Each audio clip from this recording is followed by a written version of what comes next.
Bismillahirrahmanirrahim. Assalamu alaikum. This is Ushna Tariq from the platform of South Today with a program named Book Reviews. As you all know कि हम book reviews के program में कोई specific book choose करते हैं जिसके ऊपर हम एक review देते हैं जो कि 4 to 5 minutes पर inculcated होता है. So today the book we have chosen is of very much importance because this book is totally written over the principles of war.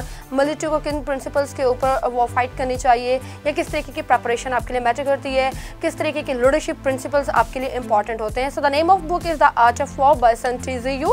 It is basically a widely quoted book. लेकिन इसका मतलब क्या है? It essentially means knowing when and how to fight. The Art of War was written in China primarily. Art of War को अगर हम कुछ key points में देखें तो he will win who knows when to fight and he knows when not to fight. या वो इंसान जीता है जिसको पता होगा कि सुपीरियर और इन्फीरियर फोर्सेस को किस तरीके से डील किया जाए, या वो पर्सन जिसको आइडिया हो कि उसने अपनी आर्मी को एनिमेट किस तरीके से करना है ताकि प्रॉपर्ली वो उसके अंदर उस स्पिरिट को इंड्यूस कर सके जो कि किसी भी आर्मी पर्सनल के लिए इंपॉर्टेंट होता है, या वो पर्सन विन करता है जिसको आइडिया हो कि अनप्रिपेयर्ड एनिमी को कैसे डील किया जाता है. Knowing when to fight and when not to fight, knowing how to mislead or deceive your enemy and knowing oneself and one's enemy as well. Sometime आप कोई भी war fight करने जा रहे हैं, कोई भी situation को handle करने जा रहे हैं, आपके लिए बहुत ज़्यादा important होता है कि आपको अपने perspective का पता हो, आपको तमाम dilemmas का idea हो, आपको तमाम paradigms का पता हो, आपको तमाम dimensions का properly figure out आपने किया हुआ हो. तो सबसे पहली चीज़ जो कि आपके लिए बहुत ज़्यादा important होती है वो होती है laying plans. Sun Tzu basically explain करता है कि किस तरीके से आपकी preparation important होती है, आपकी mental preparation along with your physical preparation, because अगर आपने किसी चीज़ को physically execute करना है उसके execution के लिए definitely आपकी mental preparation pivotal role play करती है. So basically there are a few essential elements of war जिसके अंदर आपका moral influence बहुत count करता है. किस तरीके का weather है, क्या आप अच्छे weather में war fight करने जा रहे हैं, आपका terrain किस तरीके का है, यानी कि कौन सा ऐसा region है जिसके ऊपर आपने basically war को start करना है, आपकी command किस तरीके की है, and second most important thing the doctrine, the leader under which you are actually going to commit the war. उसके बाद आपका waging war होता है. इसके अंदर बेसिकली आपकी डिटेल्स होती हैं, जो डिटेल्स बहुत इंपॉर्टेंट होती है कि कितने हॉर्सेस रिक्वायर्ड हैं, कितने ट्रूप्स रिक्वायर्ड हैं, आपकी बैटलफील्ड क्या है, आपकी बैटलफील्ड के अंदर जो पर्सन आपको लीड कर रहा है उस पर्सन का माइंडसेट किस तरीके का है, या जो पर्सन जो कि आपके अपोनेंट आर्मी में रोल प्ले कर रहा है उसकी प्रिपरेशन किस तरीके की है, आपके सोल्जर का माइंडसेट क्या है, आपका सोल्जर किस तरीके से चीज़ों को कमिट कर रहा है, आपका सोल्जर अपनी इमोशनल इंटेलिजेंस स्ट्रेटजीज को इंप्लीमेंट करते हुए किस तरह चीज़ों को एग्जीक्यूट करने जा रहा है. बिकॉज समटाइम्स आपको अपने इमोशंस को भी कंट्रोल में रखना होता है. You not suppose all the time to be a front enemy attacker, sometime आपको बैक पर जाकर भी फाइट करना पड़ता है. तो अटैकिंग स्ट्रेटजीज बहुत इंपॉर्टेंट रोल प्ले करती हैं. उसके अलावा सन ट्ज़ू ने इस बुक के अंदर फोकस किया कि किस तरीके की प्रिवेंटिव मेजर्स होनी चाहिए जिसके लिए आप जो एग्जीक्यूट करते हुए आप अपने एनिमी को सबड्यू कर सकें विदाउट एनी फाइट. क्योंकि समटाइम आपको एक फिजिकल वॉर की ज़रूरत नहीं होती है, आपको एक फिजिकल टेरेन की भी ज़रूरत नहीं होती है. जो चीज़ इंपॉर्टेंट होती है वो ये होती है how actually you are going to subdue your enemy without actually going for any kind of war और फाइट. तो कुछ सिचुएशंस इसके अंदर बताई गई हैं जो कि वॉर की विक्ट्री के लिए बहुत इंपॉर्टेंट होती हैं. First thing, the leader has full awareness of themselves, of the troops and the opposition. जब तक लीडर को अपनी ट्रूप्स का आइडिया नहीं होगा, अपने टेरेन का आइडिया नहीं होगा या ऑपोजिशन का आइडिया नहीं होगा तो वो इन चीज़ों को फिगर आउट नहीं कर सकता. Second most important thing, the leader knows how to use small और large forces.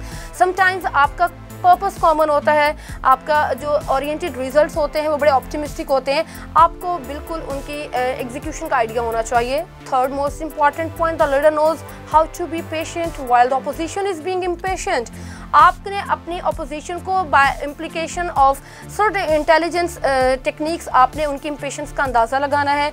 And another important point, the leader's authority does not cloud judgement. अगर आपने प्री सपोज कर लिया है, अगर आप जजमेंटल हो चुके हैं तो समटाइम आप अपने एनिमी को अंडरमाइन कर देंगे और समटाइम आप उसको ओवर एस्टिमेट कर देंगे. तो आपको एक्चुअली आइडिया होना चाहिए कि basically what is the required energy, how you are going to use that energy and where actually you are going to execute all of that energy by implication of certain strategies. उसके अलावा आपके लिए एक बहुत important चीज़ होती है कि basically how you are going to unify all of the people into a single force.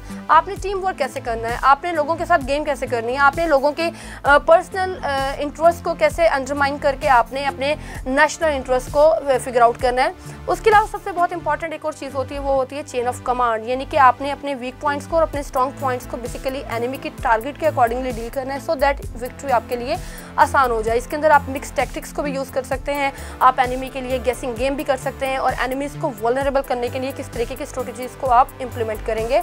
और उसके अलावा बहुत इंपॉर्टेंट पॉइंट मैन्यूवरिंग, आपने कैसे उनको मैनिपुलेट करना है, आपने कैसे फ्यूटाइल कमांड्स को यूज़ करना है, किस तरीके से आपने ट्रूप्स को टीच आउट करना है या किस तरीके से आपने चीज़ों को ऑर्गेनाइज करके इम्प्लीमेंट करना है, क्योंकि कोऑर्डिनेशन बहुत इंपॉर्टेंट रोल प्ले करता है, टैक्टिक्स बहुत इंपॉर्टेंट रोल प्ले करते हैं और अगर वो स्पेसिफिक टैक्टिक्स स्पेसिफिक सिचुएशंस में स्पेसिफिक वे में अप्लाई किए जाएं तो वो डेफिनेटली स्पेसिफिक रिजल्ट्स को ओरिएंट कर रहे होते हैं। आपके लिए बहुत इंपॉर्टेंट होता है इन तमाम वेज को एग्जीक्यूट करना, क्योंकि अगर आप केयरलेस हो रहे हैं, अगर आप हैसल का शिकार हो रहे हैं या अगर आप फेयरफुल हो रहे हैं तो डेफिनेटली आप इजीली प्रोवोक भी हो जाएंगे, आप इजीली सिचुएशंस को लेकर परेशान भी हो जाएंगे और फिर विक्ट्री की बजाय आप डेफिनेटली डिटोरियस कंडीशन में आ जाएंगे।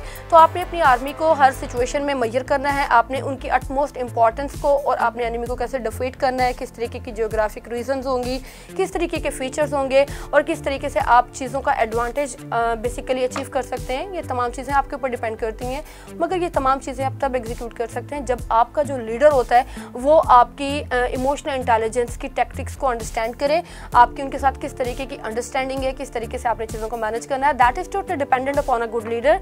सो लीडरशिप क्वालिटीज़ उसके अंदर होनी चाहिए, उसके अंदर मैनेजिंग क्वालिटीज़ होनी चाहिए और उसको अंदाज़ा होना चाहिए कि उसके टाइम के अंदर रहते हुए उसने किस तरीके की चीज़ों को इम्प्लाई करना है, सो दैट आपके जो रिजल्ट्स हों वो कॉन्सिक्वेंशियल हों, वो रिवॉर्डफुल हों।